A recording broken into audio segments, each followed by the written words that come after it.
Broadcasting from the business capital of the world, this is the Podcast Business News Network. All right, thank you, Mr. Producer. We are back, and I am joined by the one and only Miss Julie Gasior. Julie, welcome back to the show. Always a pleasure to see you. Thank you so much. Love being here. And I hope I'm not imposing here, but I just heard some, kind of amazing news, which is awesome about what you're doing this weekend. Is it okay if I say that? Sure. Yeah, absolutely. It's so awesome because so many people were in that situation. Maybe I'll just, it kind of just lifted me up because we don't realize how serious this was. I mean, you haven't seen your parents in 2 years. Yeah, 2 years. I mean, we've done video calls, which have been really great. Mm-hmm. But you haven't given them a hug in 2 years, right? No hugs. I know. And I'm looking forward to the hug. My stepmother gives the greatest hug. So I'm really looking forward to that. Yeah. I just thought that was such a great thing. And I thought that, I'd share it with everybody. It's such a great thing where, finally it seems like we're kind of getting back to, well, there's never a normal, but at least right. I'm so happy that you get to see your family in person this weekend. So I thought I'd share that with people, and it's a good thing to hear on Friday. Yes, absolutely. I'm looking forward to it. So I bet. Yeah. And family is something that will bring us to hopefully will help us get to our higher self, if I could use that as a segue, because today you're going to tell us about the connection to your higher self. But before we get there, can you give us kind of, just in case people are new, give us kind of a recap about what you do and about Unlock Your Shine? Absolutely. So what I do is I'm able to connect in with your higher self, get messages, clear limiting beliefs, and give next steps. And that's just like a quick synopsis. Yeah. I mean, really, what this work is about is learning to connect with your higher self, to then rely on your own messages and clear your own stuff. And it's a teachable thing, which is the amazing gift there. I chose the name Unlock Your Shine because that's how it felt to me. Like I went from this space of, it wasn't completely dark, but this cycle of self-doubt and disappointment were there. Yeah. Lack of self-esteem, lack of self-confidence. Everybody, but you went through I don't mean to interrupt, but I'm just saying I can relate, and everyone can relate that's listening to you. So yeah. So the idea of being able to unlock who you truly are, which is that shine, right? As we connect in with ourselves and allow ourselves to be who we truly are, we shine, and it's a beautiful thing. So that's why I named my company and my website Unlock Your Shine, because I thought it was a perfect melding of what it is that I can bring to the world. Okay. Yeah, well said. And I always wanted to ask you, one thing that you do, and it's a very important part, is that you somehow work on getting rid of those limiting beliefs, which you told me about. Limiting beliefs. Those are those things that are in the back of our subconscious from 4 years old or whatever that tell us we're not good enough, tell us we're not fitting in, or whatever it may be. When you're clearing out those limiting beliefs, working with you, is there a time there's a kind of a rough patch that you are surrounded by those things before they go away, or are you able to just get them out? How does that work? So what it is first you identify what that limiting belief is. Let's say it's, I'm not good enough. And we identify where that came from, although that does not have to be the case. You don't have to actually know, as long as you can connect in with it. And then, go from the space of believing that I'm not enough to bringing in what the truth would be. And so let's say it's a situation where, like we've talked about previously, where, the kid comes home from school excited, mom's cooking, she shoves him away, feels rejected, brings in this limiting belief, he's not important or she's not important. Mm-hmm. Identifying that and then seeing that what the mother was doing was she was trying to protect her child. And just having that truth in there could be enough to let that go. Okay. So that you have that then realization that, oh, that I'm not enough, I'm not important, isn't true. It's not because true, you my said. mother loved me. Yeah, yeah. So you're able to then integrate that into your whole being and then live from that space. So Yeah. living from the space of I'm important or I am enough is a whole different world to live from than the not important, not enough. Gotcha. Hey, Julie, do we come into this world at our higher self before anything happens? Do we come in blank slate at our best? I believe so, yes. I believe we come in pure souls, which is why children are able to sense things that adults don't. Like what? Like kids sometimes are more sensitive to energies. Like I'll never forget, I was a nanny for a while, and one of the girls I was watching, her grandmother came over and was chasing the girl around the house to try to give her a kiss. But she didn't know her and the energy was off and the kid's hiding under the table. But but because she had the sense that she wanted to stay away for whatever reason. And it could be that pushing energy that the grandmother was coming in with. Okay. Kids sometimes see passed on people, or people have passed on, whereas adults might not. I'm not saying all kids do, but Right, they right. tend to be more sensitive to the energies going around that are happening around them. But as you're in utero, as you're being fed by your mother, whether she might have her own limiting beliefs that she's stewing in as you're growing in the womb, and so some of that does get integrated as well, setting you up to believe these non-truths. Right. But I do believe that souls come in purely lit and then get toned down based on whatever they're absorbing in their environment. So how much do our choices affect this connection to our higher self? Well, if your choice is coming from your highest good, then right, you're fine. But if you're making choices from self-doubt, from insecurity, from fear, you're just continuing to live in the cycle of how you've been living. Right. Because it's that same non-truth that you're keeping going instead of, almost opening up the doorway to allow the connection to come in so you can actually hear the messages from your higher self. Is that maybe where addiction comes in and bad relationships and stuff like that we're listening to those things to cope somehow? Yeah, absolutely. Like, think about how many people get married because that's the person in front of them and not from a place of like true connection and love. They're looking for something. So they're looking outside of themselves for that affirmation or validation. And that person can't actually fulfill that because that's a big thing to fulfill. Right. If you're not filling yourself up with self-love, someone can't shove that in for you. Right. You got to do it yourself. And so that's why divorce is so prevalent, because people start realizing this other person isn't going to do it. Yeah, they're not going to fix everything I need fixed with me, so I'm going to look to someone else to fix it for me. I remember one time somebody said something, I thought it was a great quote. It said, "There's nothing more narcotic than falling in love."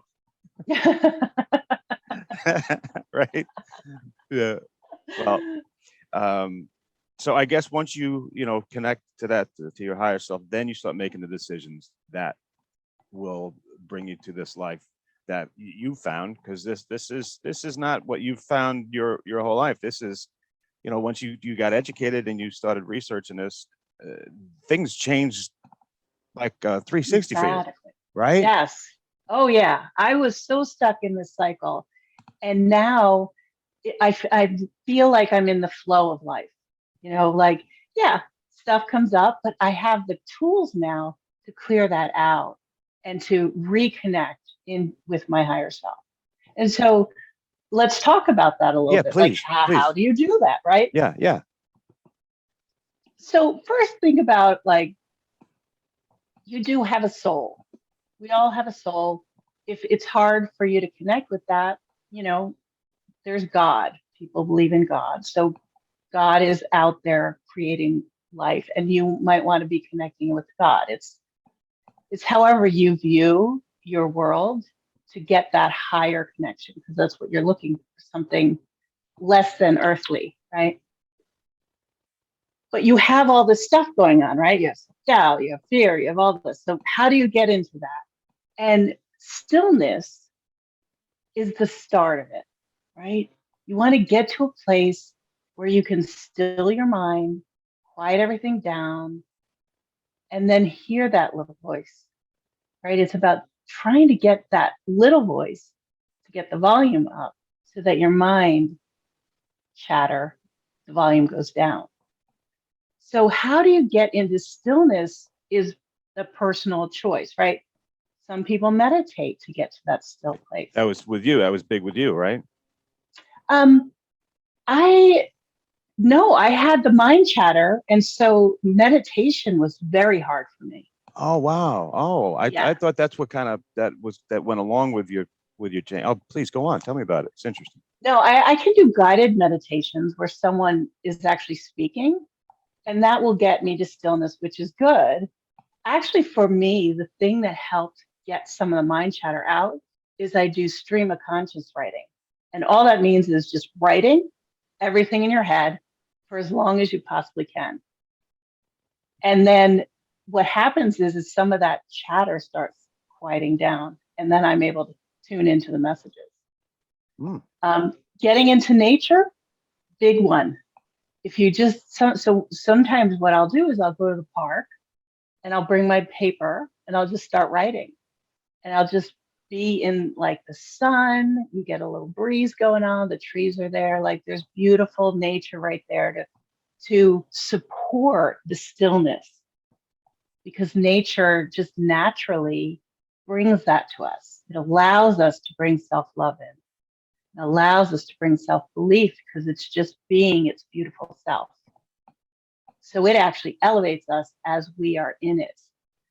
Um, so yeah, absolutely get into nature if you can to help you with that stillness. If meditation works for you, go for it. Um, but like I said, I personally do the stream of conscience writing to help just get some of that gunk out of Get there. all that. So that sounds real interesting. I mean, so you'll go out, you'll be outside, and you'll find a nice spot, and you'll just take your notebook, and it doesn't have to make sense. You just say, I mean, you could be writing out, I need eggs. I had a bad dream last night. I don't know, I have an itch. It doesn't matter. You could come up with whatever it is, but you're saying after you finish writing and I guess your hand gets tired or whatever, that gets some of the dissonance out. That gets some of the chatter, as you said. Yeah, and it's about not correcting. It's just about writing whatever's there, and then what I do is I rip it up, and just imagine that I'm letting it go. Okay. So that's my personal way of doing it. Everyone has their own way of getting the stillness, but what you're trying to do is just quiet down your mind and get yourself out of your head, down into your heart area or your center, so that you can not be listening to all that negativity, and Right. and find the space of, like, if you're listening in your heart area, you can feel the difference in what comes out.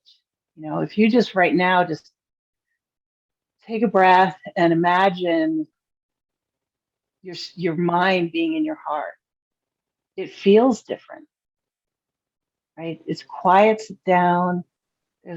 Right now it's like I'm feeling like, a babbling brook, like, oh, so nice, quiet, Yeah. So yeah, absolutely get into nature and start practicing how to love yourself, whatever that means to you. Like, and I'm not talking like cramming affirmations. What I'm just saying is learn to start appreciating you as an individual. Like we each have our own gifts that we bring into this world. And when we stop comparing ourselves to everyone else and start actually seeing ourselves for um, the gifts that we are, the gifts that we bring to the world, we can start then appreciating that about ourselves. And gratitude will start growing and you'll start feeling better. And some of that other gunk will, get past, get out of there because you're starting to practice a new practice. Because all that other stuff that's going on in our head, all those judgments and all that stuff is comparison to other people, old stuff that we've taken on, and it's all not true. The truth is the gratitude and the love and all that beautiful energy that we can bring into our own experience and grow from there. And then the flow starts happening in a really beautiful way. So when you're first starting out, and maybe you may not believe that you're very handsome, or you're very pretty, or attractive. Just an example. Does it help to speak these things out? Like, hey, you're a very pretty girl. You're a very handsome person. You're very attractive. Even if in the beginning you really don't believe it because of these limiting beliefs, is it good to say these things or to think them over and over? Tell me how that works when you have a bad, you have these limiting beliefs that are very strong. So then don't start there, right? If you look in the mirror and say, "Oh my God, you're ugly," Right. don't start there, right? Start with something like maybe you're a really good cook, or maybe you um, like talking to people and training them in some way, or maybe you are an artist in some way. Like start with something that you already can connect with in that way, so that So you're it's got to not be pushing real. against. Yeah, because you want to be able to feel it. You want to be able to bring that in and just allow that to grow. Okay. I mean, yeah, you could look in like Louise Hay, who I love. Louise Hay. She Who's has that? this whole. She is like the grandmother of affirmation. Okay. And she has this book called Mirror Work. And so you look at yourself in the mirror, look into your eyes, and you say, "I love you, Julie. I really, really love you." And then let all that stuff come up, but just continue to do it. And that actually did help me look in the mirror to do that as a practice. It took me a while to really believe the words. Uh-huh. But yeah, and I think it's the looking in the eyes was the key part in that one. Like that saying it in my head doesn't resonate the same as when I actually was in the mirror, looking in my eyes and saying, "I love you, Julie." Right. So you certainly could do that as a practice Uh-huh. to try it. Why not? You know, if it works for you, go for it, right? Yeah. Yeah. If it doesn't, then find something else, right? Right. Okay. All right. Or people could just start and do a I guess you do it with consultation first. You talk to people first. How do people start the ball rolling here if they want to get on a different path and get rid of those limited beliefs and work with you? How do they get a hold of you? So you can go to my website, unlockyourshine.com. There is a book a session button on there, which will bring you to the free 15-minute session if you want to book a session that way. You can email me asking about it, julie@unlockyourshine.com, or my phone number is 609-902-8335. And you can call or text that as well. So there's several different ways to reach out. Okay, cool. So tell us more about this connection to your higher self. Okay, so for me, it did take me a little bit to get to the point where I feel that connection.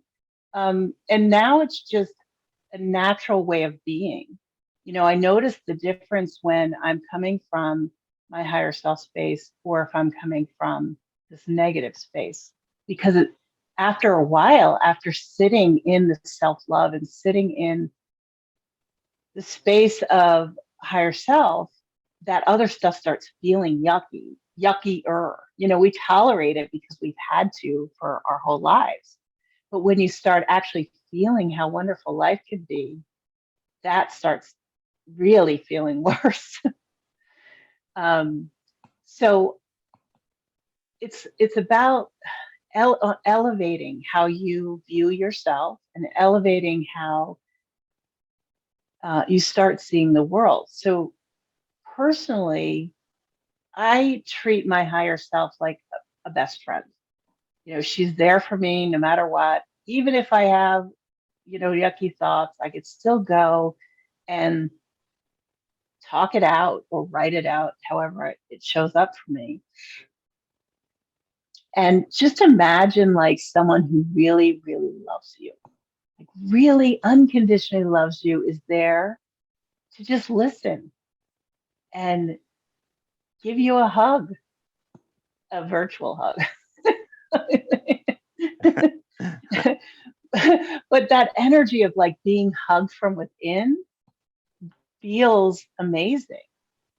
So, and that is your higher self energy, is really that best friend energy, someone that's there to guide you because they have a higher perspective than you do. But they are you in the end. Because what we are souls in a body form. It's just that we've lost touch with it because of all the stuff that we've got going on. Gotcha. And now, what you were talking, you were starting to tell us about how the spiritual, I guess I call it spiritual, but the belief in something higher, whether it be God, whatever it may be, that's very important in your journey, isn't it? Well, that is the higher self. So it just depends on how you define it for yourself. Some people say the universe, some people say God, some people say higher self. It's all a higher energy. It's just what is the easiest way for you to connect to it? And if it's God, then go that route. Oh, I understand. Okay. Yeah. If it's universal intelligence, go that route. Different for everybody. Self, yeah. Got it. Is there anything else that you want to tell us about the connection to our higher self? Because I see there's a bunch of people that want to talk to you, and we don't. I think I can't see, but Mr. Producer, do I have time to even do that? I can do one. Okay, let's do. You want to do one quick? Sure. Yeah. Okay, Mr. Producer, what do we got time for one? Sorry, I didn't get to you guys, but we will. We'll do it next time. Yeah. So yeah, we have Phil in Atlanta, and Phil wants to know: can limiting beliefs stop us from breaking bad habits? Thanks, Phil. Let me see if I understand the question. Limiting beliefs stop us from breaking bad habits? Maybe it's being too tight in that circle, like it's too hard to break or something. I don't know, Phil. I'm not getting that one. Not really understanding either, but I appreciate you writing maybe what he's saying is it keeping the patterns stuck? Oh, there you go. Okay, now it makes sense. Okay. So yeah, like what is a habit? It's something that we do over and over again. And we usually start doing those habits over and over again because it makes us feel comfort or something in the moment, safe. And we just keeping safe instead of really understanding that what we're doing is just keeping ourselves small. Yeah. And, so these limiting beliefs that's what holds us into this tight kind of constricting smallness instead of really like stepping into this greatness of who we are. Like if we are our souls, how amazing is that? That is just an amazing space to be in. And it's about learning to step into that by clearing that stuff out. So Great. I hope that helps, Bill. Yeah, great answer. Thank you, Phil. So, Julie, let me give you the last word here. Always a pleasure. Always so positive and inspirational. And let me give you the last word. And by the way, I'm so excited for your weekend coming up. And thank you for sharing that. And let me give you the last word, my friend. Thank you so much, Casey. I really enjoy being here. Same here. All right, get out in nature, people. Fill your mind. Let's do this. You can reach me at unlockyourshine.com, which is all words, or email Julie at unlockyourshine.com, or call me at 609-902-8335. You can phone or text me. Either way works. It's fine. Julie Gasior, everybody. Have a great weekend, and thank you again. And guys, we'll be right back. Stay right there.